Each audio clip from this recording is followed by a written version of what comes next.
Hi there, and welcome back to Energy Flux on Air. I'm your host, Seb Kennedy, founding editor of Energy Flux, the energy newsletter analysing European natural gas and global LNG markets through the lens of Europe's energy transition and global geopolitics.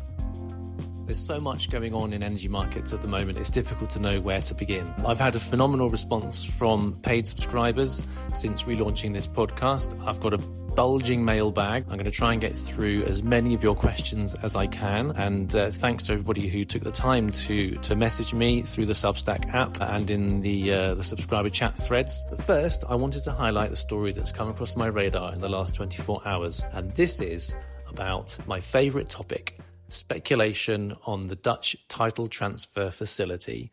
Now, long-term readers will be well aware of how I perceive this to be one of the, if not the most significant drivers of price action on European gas trading hubs. The presence of hedge funds and investment funds that take enormous positions in TTF gas futures, and they really exacerbate some of the incredibly dramatic price swings that we've seen all across Europe. And this issue is now on the radar of some very senior European leaders. Italy's Deputy Energy Minister, Vanni Agava, has urged the European Commission to launch an investigation into the possibility that speculators are inflating TTF gas prices. She said, "I believe that we must urgently intervene on the mechanism for determining the price of gas. Entrusting it to the Amsterdam TTF only encourages financial speculation, while the real cost of extraction and transport of gas have not changed. An illogical and harmful system."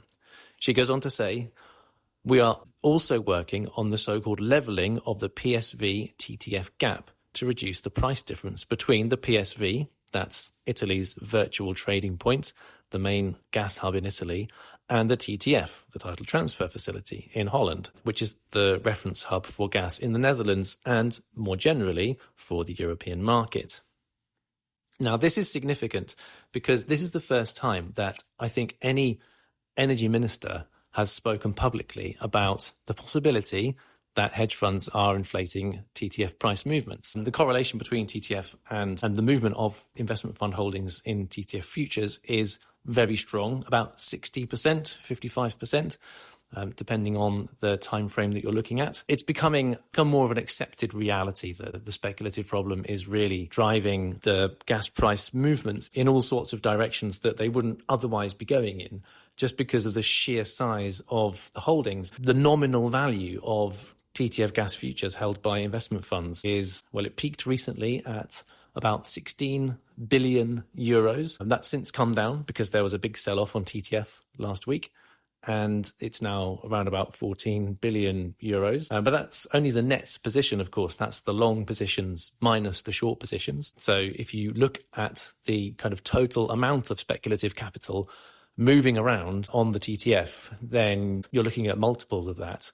Now, Vanni Agava, the Deputy Energy Minister in Italy, who's urging the Commission to look into this, I suspect that she's pushing on an open door. This issue is starting to gain prominence since the Draghi report, the report from Europe's preeminent economist, Mario Draghi, of course, also Italian. He said in that report in the second half of last year that there is a speculative problem in European energy markets and that this needs to be reined in or at least looked into. And now we have a minister saying the same thing. What's curious is that Gava also said, quote, "It's urgent to suspend the ETS system," that's the emissions trading system that prices carbon on the European market, because as long as there is no alternative source of gas that is available and accessible on a large scale, we cannot afford to penalise the energy system with unsustainable costs. She's alluding to the fact that carbon prices are heaping extra costs on consumers and that you should actually just suspend the entire ETS because it's too expensive. Now, this is where Ms. Gava and I disagree, because EU carbon costs represent only a tiny fraction of the consumer cost that's inherent in electricity and energy bills across Europe. But more to the point, the correlation between gas and carbon is very strong. I wrote about this at the start of the year. And so I would argue that if you attack the problem of speculation on TTF, then you're also going to attack the problem of excessively expensive carbon.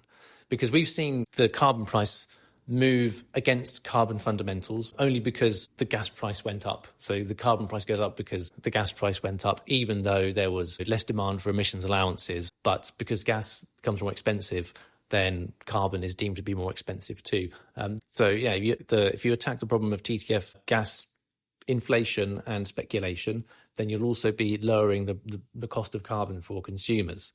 Now, her comments have sparked a bit of a debate in Italy. So there's an Italian association of electricity producers called Elettricità Futura, and they said in a statement that recent peaks in gas prices, greatly influenced by movements of financial operators speculating on international tensions, are also significantly impacting the electricity market, distorting the real dynamics of supply and demand. So the power producers are acknowledging this is a problem. And what was really interesting is that an Italian industrial energy consumers association called Confindustria, they retorted that, and I quote, Elettricità Futura has finally realized that the recent peaks in gas prices, influenced by the speculative movements of some operators, are also affecting the electricity market. And they highlighted that the ones benefiting from the, quote, speculative movements in the gas price are the inframarginal incomes that are generated by the price peaks, which end up on the balance sheets of producers and utilities.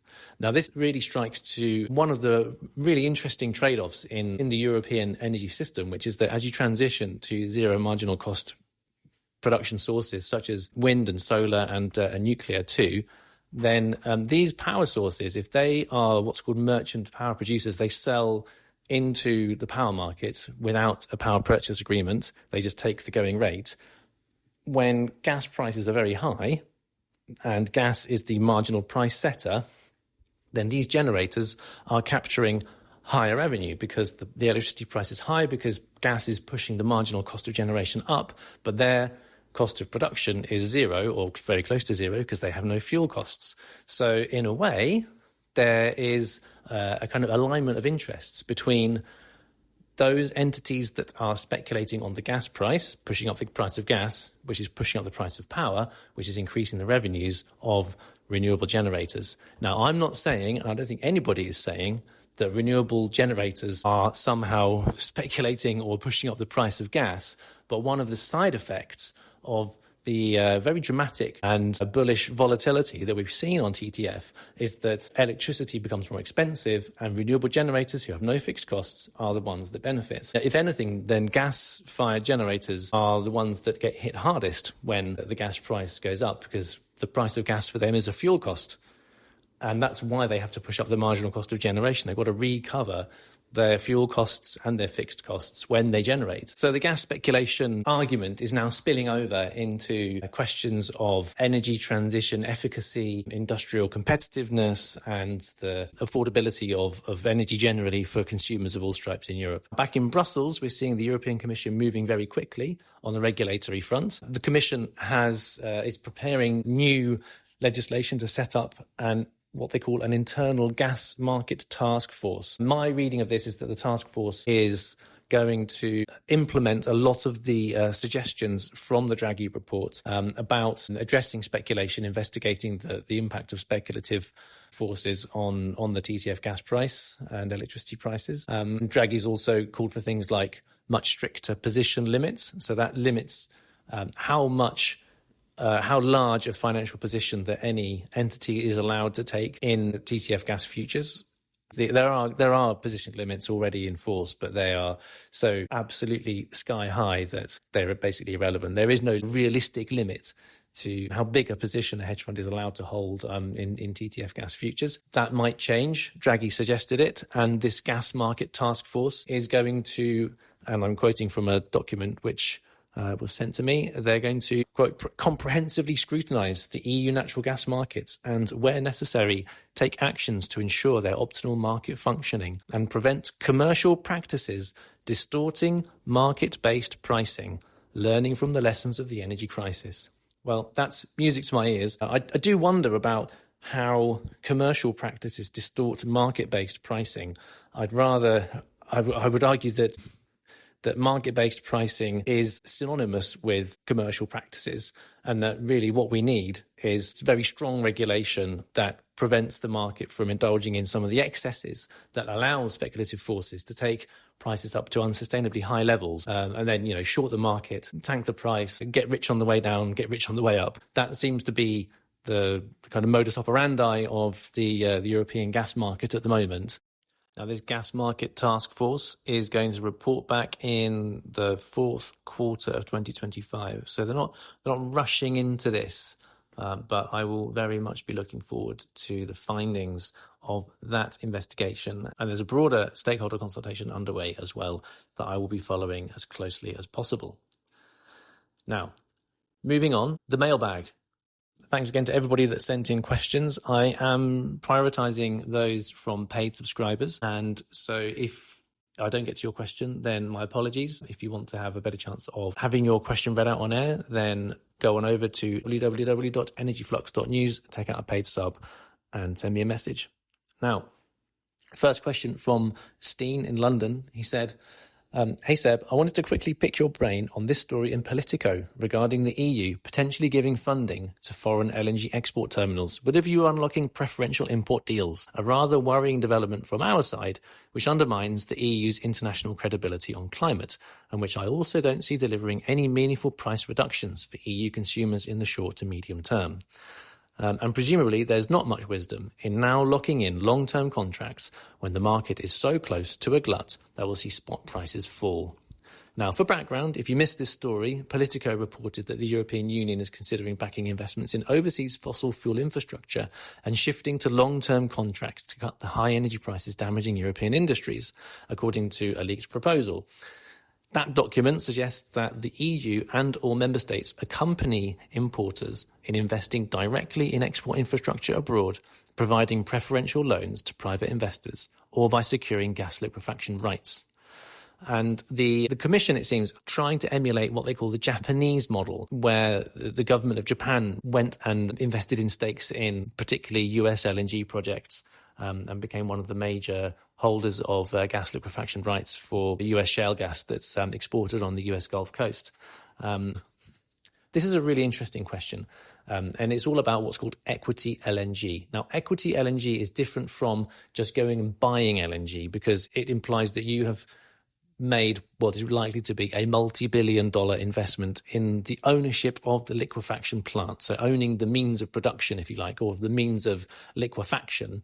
And then you get the rights to lift a proportion of the production from that facility according to the amount that you invest. So, you take out a 40% investment in a Texas LNG plant, then you get 40% of the output. And the idea is that you get it at a lower price than if you were just a third-party customer who rocks up and says, hey, I'd like to buy some LNG, then that entity gets a much higher price because they're not taking on the risk of plant ownership. So that's the reward for investing, is that you get cheaper LNG. That's the idea. Now, the thing about equity LNG is that LNG plants are big, they are expensive, and they are long-term investments. So if you're going to make that kind of investment, then you're only going to do it because you have a very, very robust demand profile.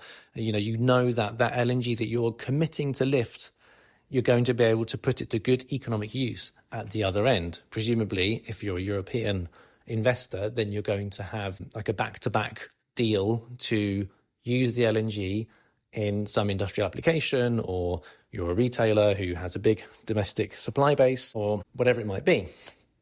Now, the problem is that in Europe, we don't really have that very strong outlook for LNG demand because demand for LNG is actually crashing through the floor. The reason for that is because gas is so incredibly expensive that it is much, much more expensive than coal-fired generation, much more expensive than renewables. And for heating, it's just very expensive. Since the energy crisis, European LNG demand is down by about 20%. So this is not really a very firm basis upon which to plough tens of billions of euros of what would likely be taxpayer money into American liquefaction plants. The calculus or the rationale for doing this, I think, is not economic. It's clearly political because the European Union is on a high alert over the likelihood of a trade war with Mr. Trump in America. He says, buy more LNG from us or we slap you with punitive tariffs, and then we have a tit-for-tat trade war. And so trying to get ahead of that, then the Commission is saying, oh, okay, why don't we go and take stakes in and essentially underwrite the construction of a new generation of LNG plants in America. That's very problematic because let's imagine, you're on the hook for 40% of the output from a new LNG plant in Texas or Louisiana, and the market goes south, and you've still got all this LNG on your books. American LNG, US LNG, is actually not the cheapest in the market. It's the cost base of those projects is actually quite high compared to some producers, particularly Qatar, which has a lot of uncontracted LNG on its books. So if you're going long on US LNG on the cusp of what is likely to be an enormous glut of LNG hitting the global markets and pushing down spot prices, then you are essentially locking in high-cost production on the eve of one of the biggest adjustments in the wholesale gas price that we'll have seen in recent years. That doesn't seem like a very good, efficient allocation of capital to me. There's another problem as well, which is that they refer to the Japanese model as being preferable. Well, what's Japan doing at the moment? Japan is actually in a bit of a problem because it's over-contracted on LNG. Japanese LNG demand is in decline.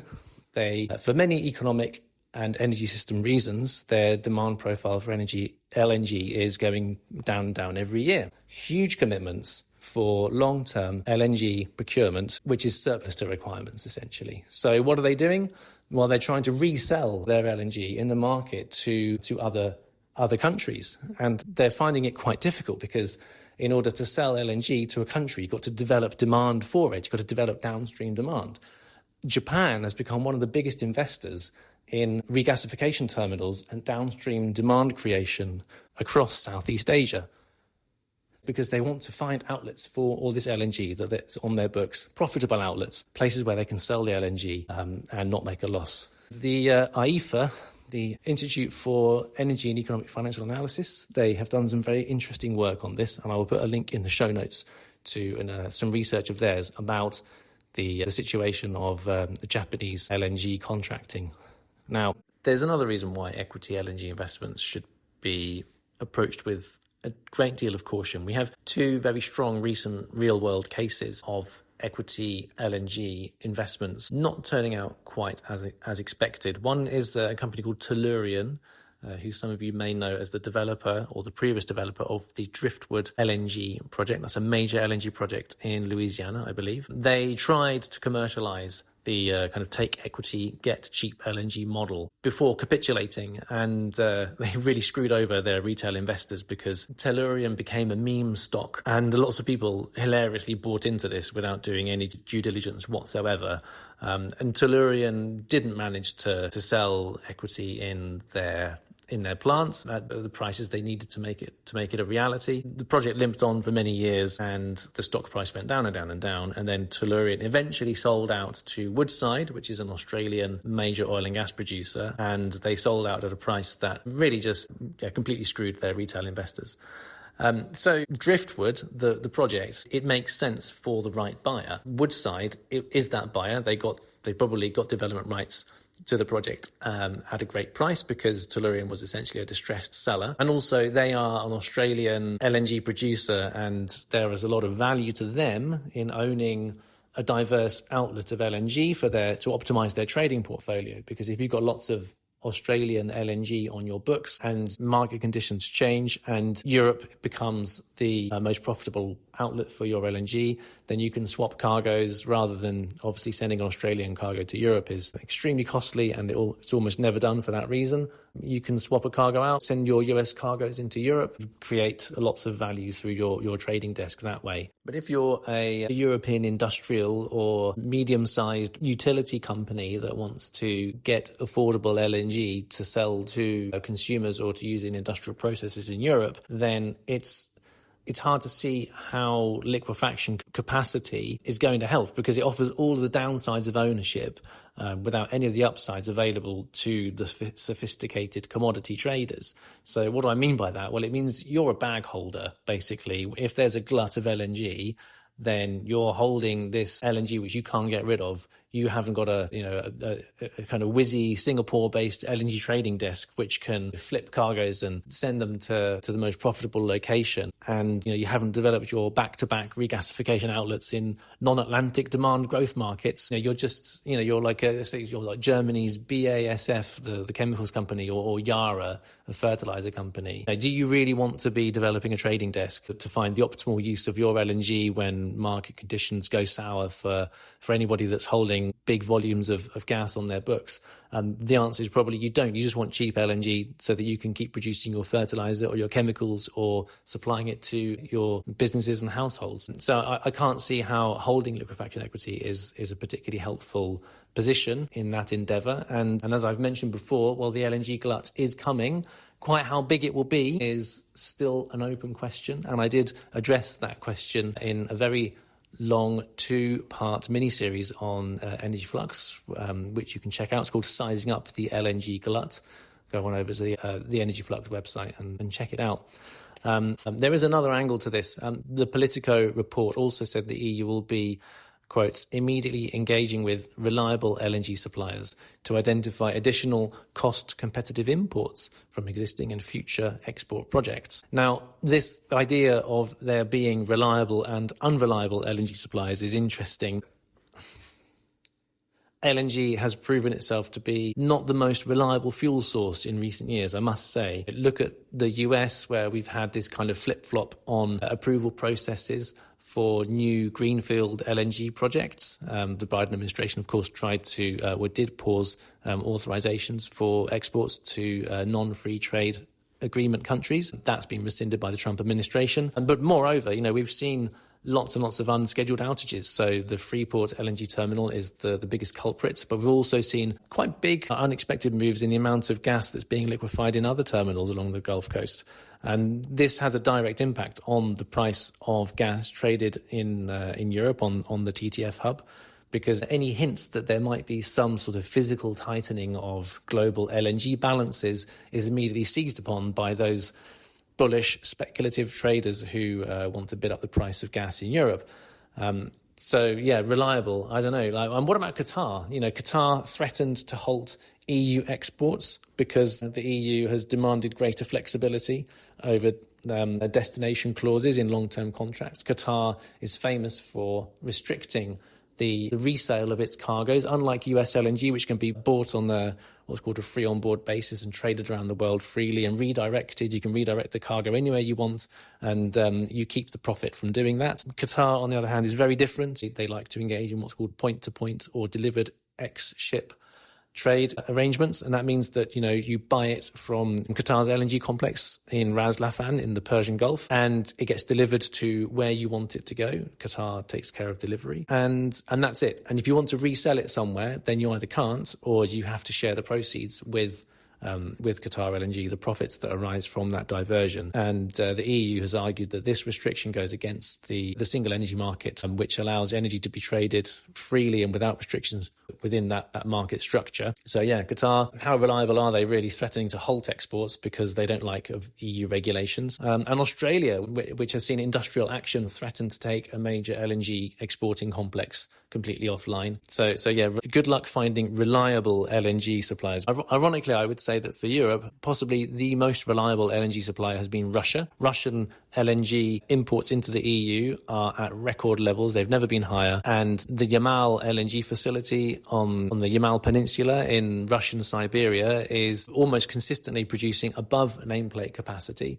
It's shipping as many cargoes as it possibly can into European LNG terminals, and is really quite a significant part of European energy supply security right now. But I'm not sure if the European Commission had Russian LNG in mind when it talked about taking equity investments in upstream LNG projects for what are probably obvious reasons. Moving on, question from Ryan Simpson. He says, Seb, what are your views on price in the oversupplied years, referring to the glut of LNG? Do you see supply shutting in due to low netbacks? And he said, do you see any demand response in large gas-consuming regions, particularly China? Do they shut off more coal and opt for LNG due to price? I would say shut-ins are probably not likely, but I would expect to see cargo cancellations. And what do I mean by that? Well, if you are one of those long-term off-takers, you have a long-term supply agreement with, for example, a US LNG project, and you don't want to take the cargo, that's fine. You have complete flexibility to cancel the cargo. You do have to pay. There's like a take or pay fee, which equates to pretty much the cost of liquefaction. The reason that clause exists is so that the LNG plant, it can cover its debt obligations and its fixed costs. And that's the only way that these projects can get financed. You know, they want to go to the bank and get project finance to cover the construction, which is, you know, often in the tens of billions of dollars. Then they need some sort of revenue security. So they ask their customers to sign up to these quite onerous take or pay contracts. And I mean, they're onerous, but they do offer a degree of flexibility. It's like a put option. It's been described to me. And essentially, it's about $3 per million British thermal units. And you're free to give notice. I think you need a couple of months' notice to say, I don't want to take that cargo. That's fine. You've still got to pay the liquefaction fee. But if the cargo is not going to be profitable, like if it's cheaper for you to buy gas on the spot market and not lift that cargo, then you can save on potentially the cost of shipping. If you haven't already chartered a ship to bring it across the Atlantic, you can save on that cost. And you can save on the loss that is implicit on lifting a cargo of LNG that has a cost profile above the kind of traded price of gas in Europe. So I think we might see that happen. Whether we'll see enough cancellations occur to actually result in LNG export projects in the US being shut in, I don't know. We did see that happen during COVID because during the lockdowns, then demand really crashed and there were hundreds of cargoes from the US that were cancelled. The off-takers obviously had to pay millions and millions of dollars anyway because they were on the hook for those take-or-pay payments. But the cancellations were so severe and in such quick succession that the plants were essentially mothballed for a few months during the real trough of the market there. I don't think we're going to see that because it is not like the LNG glut is a kind of black swan that comes out of nowhere. We've been talking about it for years and it still isn't here.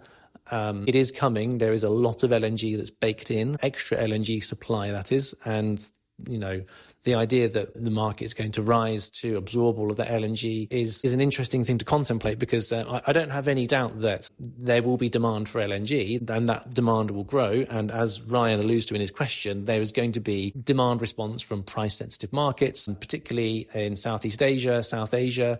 You've got countries which are very famous for, you know, dipping in opportunistically into the spot market to buy cheap cargoes when they can get their hands on them, and then, you know, just turning their back when prices go too high. That threshold tends to be around about sort of $10, $11 per million British thermal unit price, so about $10, $11 per MMBTU. When prices go above that, you see procurement activity really drop off a cliff. And when the prices come down, then you see lots and lots of tenders because it turns into a buyer's market, and the likes of Pakistan, Bangladesh, Vietnam, they can't get enough of LNG, right? So that will provide a floor, that kind of price-sensitive, flexible demand in emerging Asian economies will provide a floor for the price during the LNG glut. So no matter how oversupplied the market becomes, it will settle. It's not like you're going to have LNG literally being kind of poured down the toilet. That's not going to happen. It will be used somewhere. The question is, at what price will the market balance? So I think that we won't see LNG prices dip much below sort of, I'd say $5 or $6 per MMBTU. That's a pretty extreme low price for the LNG spot market.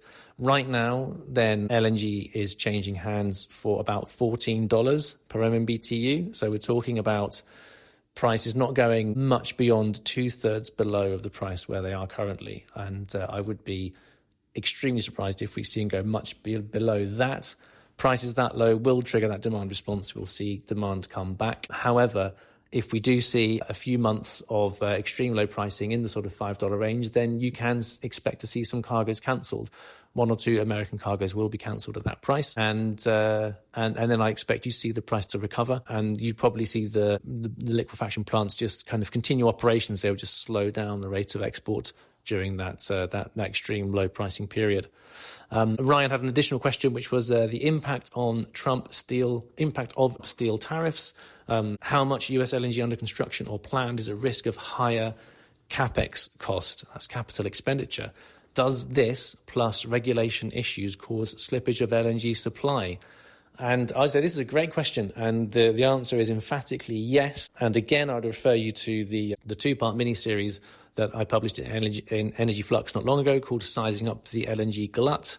In the second part of that mini-series, I quoted an excellent contact of mine called Mehdi Touil. He is an LNG specialist at Calypso Commodities. He said, and I quote, "It is never mentioned, but the biggest worry that keeps LNG developers awake at night, especially in the US, is the price of steel. It directly impacts the capex required for construction, since steel is a primary material used in LNG projects, pipelines, storage tanks, modules, everything. Their EPC contracts, that's the engineering, procurement and construction contracts, they factor raw material costs into their bids, and an increase in steel prices can easily break a project or delay FID. Final investment decision, for many years. There are price escalation clauses in the EPC contracts, but they offer limited protection in case of significant increases. The bigger impact would be for modularized projects, which are becoming the norm in the US, and rising costs would limit the economic advantage versus traditional construction models."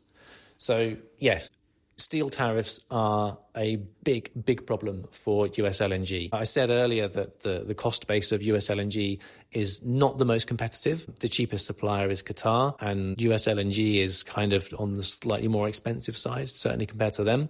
So anything that makes the cost of production of LNG in America higher is going to make those projects less competitive and more vulnerable to either not being financed or, if they're operational, to being shut in when the traded price, the market price, the spot price of LNG goes south, as it will do towards the end of this decade when we have that oversupply situation. Trump, his tariff agenda, his obsession with tariffs, it is just kryptonite, really, for the LNG industry.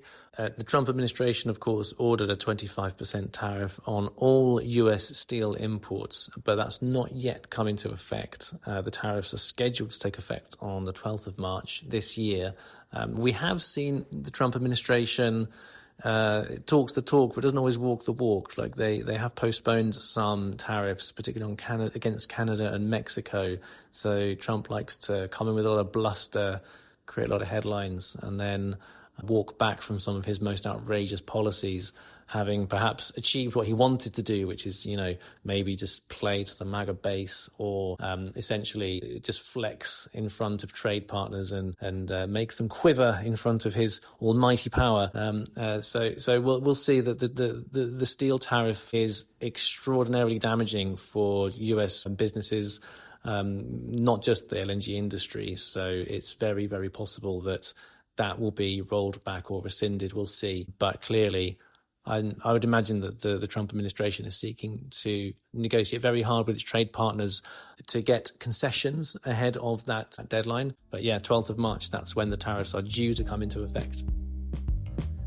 Right, well, there are more questions in the mailbag, but I think I'll leave it at that for now. That's quite a lot of listening for 1 week, quite a lot of talking, probably too much from me. So I'm going to wrap it up. Thank you to everybody for taking the time to listen all the way to the end. And special thanks to paid subscribers for making all of this possible and for taking the time to probe me about all the topics we've talked about today. So final reminder, if you're not already on the list, head on over to www.energyflux.news. Sign up for the newsletter. If you want to get all the premium content, you want to engage on the chat threads, if you want to send questions to be asked on the podcast, then take out a paid subscription. Thanks very much, and I'll see you again next week.